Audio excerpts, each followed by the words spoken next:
दोस्तों आज का टॉपिक है भारत का भूगोल, जिसमें हम लोग समझने की कोशिश करते हैं भौगोलिक विस्तार को। 8 डिग्री 4 मिनट से लेकर 37 डिग्री 6 मिनट नॉर्थ और 68 डिग्री 7 मिनट से लेकर 97 डिग्री 25 मिनट ईस्ट। कुछ बुझाया? नहीं ना बुझाया, बहुत अच्छी बात है। दोस्तों आज का टॉपिक है भारत का भूगोल, है ना। इसमें सबसे पहले दोस्तों आज का टॉपिक है भारत का भूगोल। इसमें सबसे पहले समझते हैं भौगोलिक विस्तार को। 8 डिग्री 4 मिनट से लेकर 37 डिग्री 6 मिनट नॉर्थ और 68 डिग्री 7 मिनट से लेकर 97 डिग्री 25 मिनट ईस्ट। कुछ बुझाया? नहीं ना। जब पहली बार मैं भी पढ़ा था कुछ नहीं बुझाया था, बल्ले ही नहीं पढ़ा था। आइए समझने की कोशिश करते हैं। ये देख रहे हैं, ये है संसार का नक्शा, है ना। और दोस्तों संसार के नक्शे में ये जो बीचों बीच है लाइन खींची हुई है 0 डिग्री वाली, इसे बोलते हैं विषुवत रेखा। और इसके ऊपर में जो ये 23.5 डिग्री वाली लाइन है इसको बोलते हैं कर्क रेखा, और इसके नीचे में जो लाइन है इसको बोलते हैं मकर रेखा। समझ में आया? चलिए ठीक है। इसमें कहीं अपना भारत दिख रहा है आपको? तो बिल्कुल यहाँ पर ये रहा अपना प्यारा चमचमाता हुआ भारत दिख रहा है आपको। लेट अस जूम इट, इसे बड़ा करते हैं तो कुछ इस तरीके से हमारा भारत दिखेगा। चलिए ठीक है, अभी यहाँ पर समझने की कोशिश करता है। दोस्तों ये जो 0 डिग्री वाली लाइन है इसको हमने यहाँ पर सपोज कर लिया भाई, ये रहा हमारा कौन सा, तो इक्वेटर यानी कि विषुवत रेखा। ठीक है, तो दोस्तों इक्वेटर के ऊपर और इक्वेटर के नीचे यहां समझते हैं, इसके ऊपर और इसके नीचे 90 लाइन खींची गई है, लेटी हुई लाइन है, इसलिए इसे लैटिट्यूड भी बोलते हैं। समझ में आ रहा है?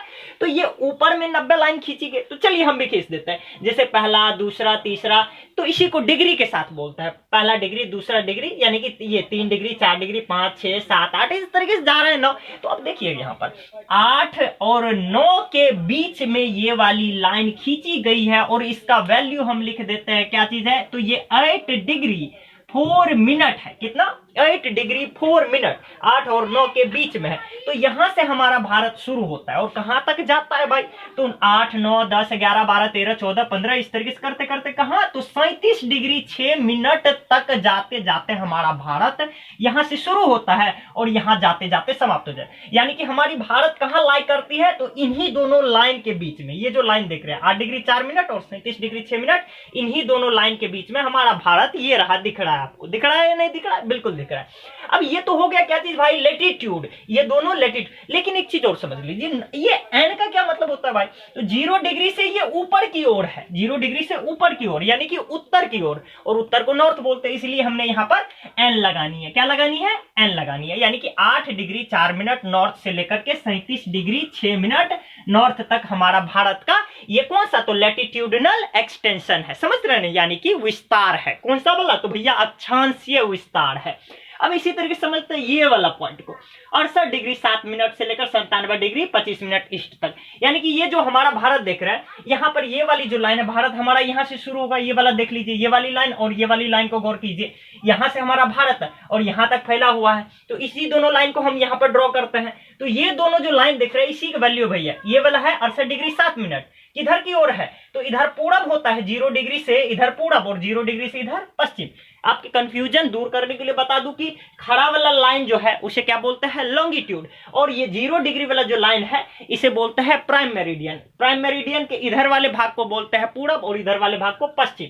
तो पूरब यानी कि ईस्ट, तो इसलिए हमने ईस्ट लगाया है, यहाँ पर ई लगाया है। तो 68 डिग्री 7 मिनट से लेकर 97 डिग्री 25 मिनट, यानी कि 68 69 70 इस तरीके से करते जाएंगे, 90 91 92 और 97। तो इन्हीं दोनों के बीच में ये हमारा भारत, खूबसूरत भारत दिखेगा। एक चीज और समझा देते हैं आपको कि ये चीज तो आपने समझ लिया 8 डिग्री 4 मिनट से लेकर 37 डिग्री 6 मिनट तक, लेकिन भैया कहीं कहीं पर रहता है 6 डिग्री 4 मिनट से ही शुरू हो जाती है हमारी भारत और 37 डिग्री 6 मिनट तक चलता है। ये क्या माजरा है भाई? तो इसको हम लोग जरा समझते हैं, तो रुकते हैं, समझते हैं। तो भाई ये तो हमारा भारत का मुख्य भूमि है ना। भारत का मुख्य भूमि जो है ये 8 डिग्री 4 मिनट से शुरू हो जाती है और कहां तक जाती है? तो 37 डिग्री, यहां से शुरू होती है और यहां तक जाती है, यहां शुरू होती है यहां तक जाती है। लेकिन भाई ये भी तो भारत का ही भाग है ना। अंडमान निकोबार, ये जो अंडमान निकोबार आइलैंड है ये भी तो भारत का ही भाग है। ये कहां से शुरू हो जाती? तो ये तो यहीं से शुरू हो जाती। ये वाली जो लाइन है मित्रों, ये वाली जो लाइन आप देख रहे हैं ये कितना है? तो ये 6 डिग्री 4 मिनट है। कितना? 6 डिग्री 4 मिनट नॉर्थ, है ना। तो यानी कि हमारी भारत जो है एक्चुअल में 6 डिग्री 4 मिनट नॉर्थ से ही शुरू हो जाती है, लेकिन मुख्य भूमि की बात करें तो वो 2 डिग्री ऊपर जाकर के तब यहां से शुरू होता है। ये तमिलनाडु वाले हिस्से से समझ में आ रहा है? बिल्कुल, बहुत अच्छी बात है। अब चलते हैं, देखते हैं दुनिया के 8 सबसे बड़े देश मैं पहला लेटर लिख दिया हूं यहां पर, किस चीज के मामले में, क्षेत्रफल के मामले में, तो इसको हम लोग समझते हैं। तो दोस्तों सबसे पहला नंबर पे आ जाता है यहां पर है आपका कौन सा, तो एक प्यारा सा कंट्री है हमारा, अच्छा दोस्त कह लीजिए मतलब भारत का, वो है रशिया। दूसरे नंबर पे आ जाता है, ये नॉर्थ अमेरिका में पड़ता है, इसका नाम है कनाडा। क्या नाम है, कनाडा। तीसरा नंबर पे इसी कॉन्टिनेंट में पड़ता है, इसका नाम है अमेरिका। चौथा नंबर पे आ जाता है, च से चार, च से चोर, च से चाइना, माफ कीजिएगा, तो ये चौथा नंबर पे आ जाता है चाइना। पांचवा नंबर पे कौन सा, तो भाई ब्राजील। ब्राजील कहां है, तो साउथ अमेरिका में, पांचवा नंबर पे। कितना नंबर पे है ये, पांचवा नंबर पे। 6 नंबर पे कौन सा कंट्री आता है, तो ये रहा हमारा ऑस्ट्रेलिया। 7 नंबर पे कौन सा, तो अपना प्यारा जगमगाता चमचमाता हुआ भारत है ना। और 8वां नंबर पे आ जाता है साउथ अमेरिका में ही कौन सा कंट्री, तो कौन सा, अर्जेंटीना। माफी चाहेंगे, अर्जेंटीना, फ्लोर तोड़ने के लिए माफी चाहेंगे।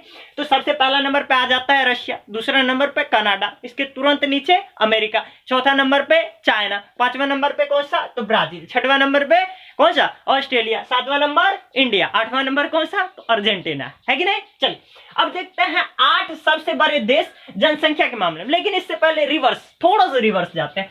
ये जो इंडिया देख रहे हैं, आई के सामने हमने लिखा है 2.42%। भाई ये क्या हो, तो पूरा विश्व में जितनी जमीन है ना, जितना भी जमीन है उसका 2.42%, 2.42% हिस्से में भारत फैला हुआ है। यानी कि भारत का जो क्षेत्रफल है वो पूरे विश्व के क्षेत्रफल का इतना प्रतिशत है। कितना, तो 2.42% है। अब देखते हैं जनसंख्या के बाद, तो दुनिया के 8 सबसे जो बड़े देश है जनसंख्या के मामले में, उसको हम लोग समझने की कोशिश। पहला नंबर पे आ जाता है कौन सा, तो ये चाइना। चाइना जो है दुनिया का सबसे मोस्ट पॉपुलेटेड कंट्री है। दूसरा नंबर पे आ जाता है इंडिया। कौन सा, इंडिया। तीसरा नंबर पे आ जाता है कौन सा, तो ये अमेरिका। कौन सा, अमेरिका। देखिए इसका ऑर्डर चेंज नहीं हुआ, ये जनसंख्या के मामले में भी उतना ही है, क्षेत्रफल के मामले में भी 3 नंबर पे ही है। ठीक है, क्लियर है। यहां तक आपने देखा कि अमेरिका जो है वो जनसंख्या के मामले में और क्षेत्रफल के मामले में तीसरे नंबर पर ही आते हैं। चौथा नंबर पे आ जाता है कौन सा, तो इंडोनेशिया। इंडोनेशिया कहां पड़ता है, तो भाई ये जो कंट्री देख रहे हैं यहां पर एशिया वाले भाग में, ये इंडोनेशिया है ना, चौथा नंबर पे आता है। पांचवा नंबर पे आ जाता है कौन सा, तो ब्राजील। ये लीजिए भाई, ब्राजील की भी वही कहानी है, क्षेत्रफल के मामले में भी 5वें नंबर पर और जनसंख्या के मामले में भी 5वें नंबर पे आ जाता है। 6वें नंबर पे आ जाता है हमारा एक बहुत ही मतलब क्या लीजिए बिगड़ेल पड़ोसी मुल्क पाकिस्तान, है ना, बगल में, भारत के जस्ट बगल में। ये रहा हमारा भारत, इसके बगल में जो ये कंधे पर चढ़ा है, सर पर चढ़ा हुआ है कि नहीं। तो ये है उस हिसाब से मिल भी रही है, प्रकृति दे रही है इसको, हर तरफ से लतेड़ा जा रहा है ना। और 7वां नंबर पे आ जाता है कौन सा, तो आपका बांग्लादेश। बांग्लादेश कहां पर है, तो ये रहा, है ना, भारत के बगल में, यहां पर जो आप देख रहे हैं ये वाला हिस्सा, ये बांग्लादेश है 7वां नंबर में। और 8वां नंबर पे कौन सा आ जाता है, रूस, रशिया, है ना। एक चीज गौर कीजिए, मतलब क्षेत्रफल के मामले में जो सबसे बड़ा है वो जनसंख्या के मामले में सबसे पीछे से आ रहा है। अगर 8 को टैली करते हैं, ये 8 कंट्री को देखते हैं ओवरऑल वर्ल्ड में, तो जो शुरू में आ रहा था वो पीछे से आ रहा है ना। चलिए ठीक है, अब देखते हैं एक चीज यहां पर कि इंडिया आई के सामने हमने लिखा 15.7%, कुछ इस तरीके से। तो भाई ये क्या होता है, तो इसको समझते हैं। तो पूरी संसार में जितना भी लोग है ना, उसका 15.7% लोग अपने भारत में रहते हैं, है कि नहीं। चलिए अब देखते हैं क्या भारत की उत्तर से लेकर दक्षिण की लंबाई कितनी है। भारत का सबसे उत्तरी बिंदु अगर पूछे किस राज्य में पड़ेगा भाई, तो आप स्वाभाविक कहोगे सर इस लाइन में ये इस राज्य में पड़ेगा, क्या नाम है, जम्मू कश्मीर। तो मान लेते हैं ये वाला बिंदु है सबसे उत्तरी, और सबसे दक्षिणी कहां, तो तमिलनाडु में यहां पर। तो भाई यहां से लेकर यहां तक की दूरी कितनी होगी, तो यही दूरी है कौन सा, 3214 किलोमीटर, 3214 किलोमीटर। सेम वे में सबसे पूर्व में कौन सा राज्य पड़ेगा, अरुणाचल प्रदेश। सबसे पश्चिम में कौन सा राज्य पड़ेगा, गुजरात। अरुणाचल प्रदेश में इस बिंदु से लेकर यहां गुजरात में इस बिंदु तक की दूरी कितनी है भाई, ये वाली दूरी कितनी है, तो ये है हमारा 2933 किलोमीटर, 2933 किलोमीटर। क्लियर है यहां तक।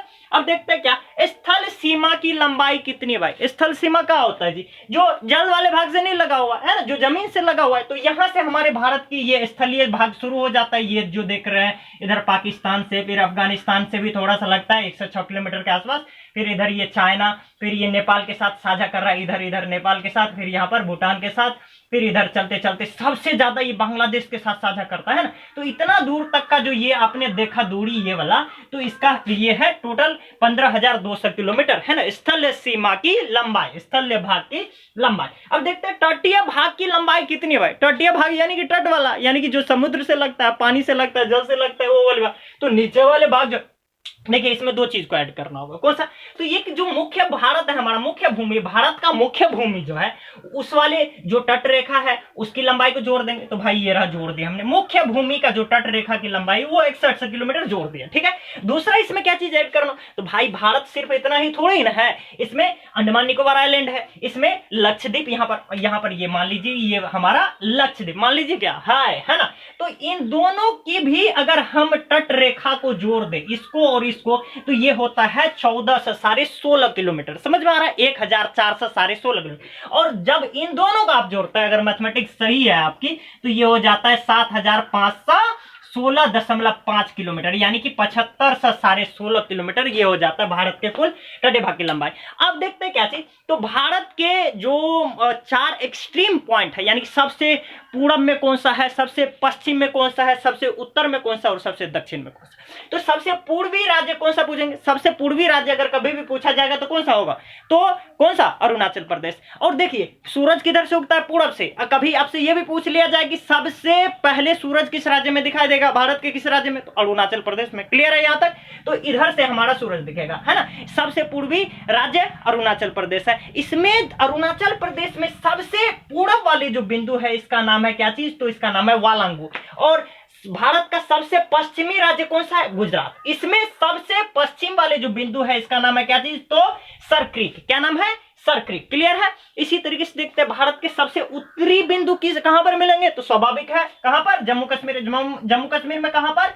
तो सबसे ऊपर वाले भाग में। तो इसका नाम क्या है? इंदिरा कॉल। क्या नाम है भाई? इंदिरा कॉल। नेक्स्ट देखते हैं क्या, तो सबसे दक्षिणी बिंदु, सबसे दक्षिणी बिंदु कहां पर मिलेंगे? तो सबसे दक्षिणी बिंदु यहां पर मिलेंगे क्या? नहीं भाई, सबसे दक्षिणी बिंदु यहां पर 6 डिग्री से भारत शुरू हो रहा है, यहां पर सबसे दक्षिणी बिंदु नहीं है, यहां पर सबसे दक्षिणी बिंदु है। कहां पर? तो ये जो आइलैंड देख रहे हैं, क्या नाम बताया था आपने? ANI, Andaman Nicobar island. Andaman Nicobar island में भी सबसे नीचे वाला जो आइलैंड है उसका नाम है भाई का, तो उसका नाम है ग्रेट निकोबार। क्या नाम है? नोट कर लीजिए, great Nicobar. Great Nicobar island. तो ग्रेट निकोबार जो आइलैंड है उस पर सबसे दक्षिणी बिंदु है, उसका नाम है इंदिरा पॉइंट। पहले इसे पिग्मिलियन पॉइंट के नाम से भी जाना जाए। तो ये रहा हमारा इंदिरा पॉइंट, जिसे पहले पिग्मिलियन पॉइंट के नाम से भी जाना है। भाई ये जो इक्वेटर है, विषुवत रेखा है, इससे इसकी दूरी कितनी है? ये वाली जो बीच की दूरी है ये कितनी है? ये 876 किलोमीटर है। कितना? यानी कि यहां से ये जो इक्वेटर है जाना होगा तो 876 किलोमीटर की दूरी तय करनी पड़ेगी। समझ में आ रहा है ये चीज? एक इसके बारे में थोड़ा सा और बता देते हैं। 2004 की बात है, यहाँ पर सुनामी आया और इस भाई साहब इस पॉइंट को लेकर के डूब गए, है ना। ये डूबा हुआ है अभी फिलहाल, है ना।